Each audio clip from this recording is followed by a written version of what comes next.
यह पाकिस्तान को F-16 के गलत इस्तेमाल पर सवाल पूछा यह है कि आतंक से लड़ने के लिए दिया गया था F-16, तो भारत पर अटैक के दौरान F-16 का इस्तेमाल कैसे किया गया। और आपको यह बता दें कि लगातार भारत की ओर से कहा गया है कि F-16 के जरिए पाकिस्तान ने भारत के सैन्य प्रतिष्ठानों को निशाना बनाने की कोशिश की। एमराम मिसाइल का एक मलबा बाकायदा दिखाया गया, जो एमराम मिसाइल यूज होती है F-16 में। तीनों सेनाओं के प्रतिनिधियों ने प्रेस कॉन्फ्रेंस की थी, आपको याद होगा, और उस प्रेस कॉन्फ्रेंस के दौरान एमराम मिसाइल का मलबा दिखाया था। इसके साथ ही पाकिस्तान से भी कुछ तस्वीरें सामने आई थी जिनमें F-16 मलबे के पास उनके जवान खड़े थे। अब अमेरिका ने कड़ी फटकार लगाई है और आपको यह भी बता दें, अमेरिका ने F-16 पाकिस्तान को दिया था और उस F-16 को पाकिस्तान को देने की शर्त यही थी कि इसका इस्तेमाल आतंकियों के खिलाफ होगा, आतंक को खत्म करने के लिए होगा, किसी दूसरे देश की सीमा में घुसने के लिए नहीं होगा। सुमित चौधरी हमारे साथ जुड़ चुके हैं, सीधे उनका रुख करते हैं। सुमित, हम लगातार ये बात तो कह रहे थे, भीख से मिला था F-16 पाकिस्तान को अमेरिका से, शर्त यह थी कि आप आतंक के खिलाफ, आतंकियों के खिलाफ F-16 का इस्तेमाल करेंगे, दूसरे देश की सीमा में घुसने के लिए नहीं। अब अमेरिका ने यह सवाल पूछा है कि F-16 का गलत इस्तेमाल क्यों किया।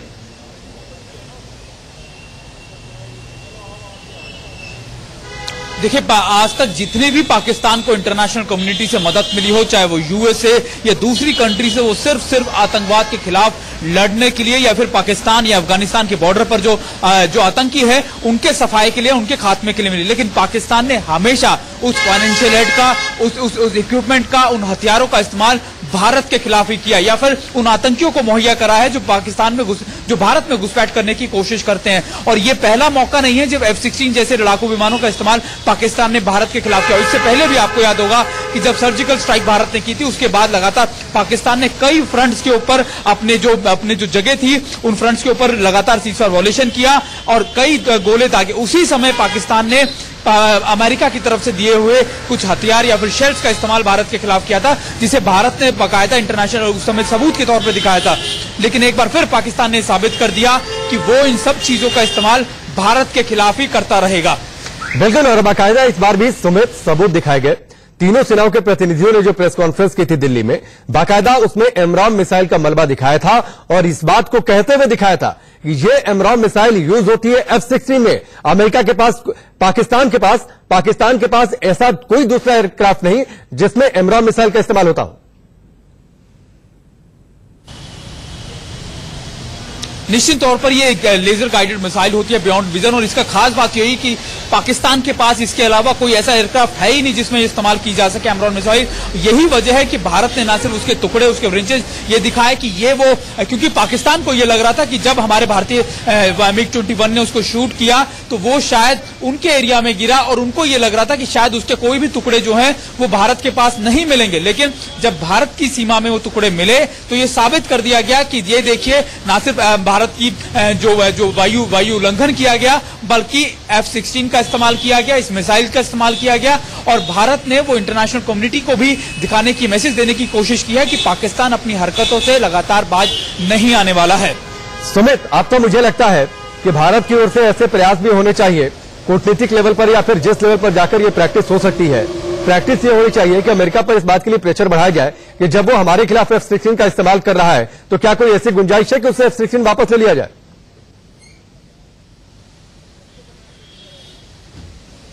देखिए, हालांकि ऐसी कोई गुंजाइश बहुत कम है क्योंकि पाकिस्तान हमेशा इस चालबाजियों में माहिर रहा है और अभी भी अगर आप देखें तो उसने पूरे इशू को, F-16 वाले इशू को डाइवर्ट किया विंग कमांडर की तरफ कि किस तरीके से उसने प्रोपोगेंडा किया। लेकिन सबसे इंपॉर्टेंट बात यह है कि भारत अब आने वाले वक्त में इस चीज को न सिर्फ यूएस के सामने बल्कि इंटरनेशनल कम्युनिटी के दूसरे देशों के सामने भी उठाएगा कि जो मदद पाकिस्तान आपसे भीख मांग कर लेता है या फिर पाकिस्तान लगातार जो मदद आप उसको मुहैया कराते हैं, तरीके से उसने प्रोपोगेंडा किया। लेकिन सबसे इंपॉर्टेंट बात यह है कि भारत अब आने वाले वक्त में इस चीज को न सिर्फ यूएस के सामने बल्कि इंटरनेशनल कम्युनिटी के दूसरे देशों के सामने भी उठाएगा कि जो मदद पाकिस्तान आपसे भीख मांग कर लेता है या फिर पाकिस्तान लगातार जो मदद आप उसको मुहैया कराते हैं, वो पाकिस्तान भारत के खिलाफ आतंकवादी गतिविधियों में इस्तेमाल करता है, भारत के खिलाफ ही इस्तेमाल कर रहा है। उसकी जमीन पर हथियाने की कोशिश जिस तरीके से पाकिस्तान की तरफ से हुई या फिर एयर वॉयलेशन किया, तो ये सारी चीजें जो है भारत निश्चित तौर पर इंटरनेशनल कम्युनिटी में और यूएस के सामने रखेगा। ठीक है सुमित, मैं आपके पास लौट कर आता हूं। इस बीच एक तस्वीर है, वो तस्वीर मैं जरा अपने दर्शकों को दिखा दूं, फिर उस तस्वीर पर आपसे बातचीत होगी।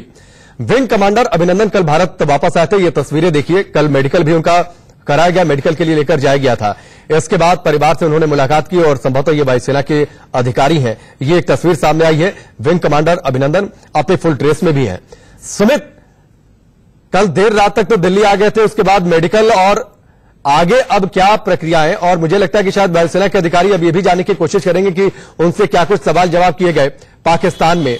ये पूरी बातचीत उनसे जानने की कोशिश की जाएगी, उसके बाद शायद कुछ और जानकारी निकलकर सामने आए। देखिए, कल जब उनको लाया गया था तो उनके प्रिलिमिनरी टेस्ट कराए गए थे, उसके बाद उन्हें आराम करने के लिए बोला गया। हालांकि उस समय उनसे एयरफोर्स चीफ भी मुलाकात की, उनके घर वालों को भी थोड़ी देर के लिए बुलाया गया और आज सुबह से ही लगातार उनसे उनके कई टेस्ट हो चुके हैं। और अभी डिफेंस मिनिस्टर जो है, रक्षा मंत्री जो है निर्मला सीतारमण भी उनसे मिली, उनसे उनकी हालचाल का जायजा लिया, उनसे पूछताछ की और लगातार उनसे कई अफसर लगातार ये भी जानने की कोशिश करें कि डीब्रीफिंग के दौरान कि क्या कुछ उस समय उनके साथ पाकिस्तान में हुआ, किस तरीके से उनको क्या रखा गया, क्या चीजें उनके, क्योंकि लगातार ये भी कहा जा रहा था कि उनको काफी पाकिस्तान की तरफ से ह्यूमिलेट किया गया। चलिए ठीक है सुमित, चलिए ठीक है, हमसे जुड़ने के लिए इस पूरी बातचीत के लिए आपका बहुत बहुत शुक्रिया। वक्त यहाँ पर ब्रेक का, जल्द वापस लौटते हैं।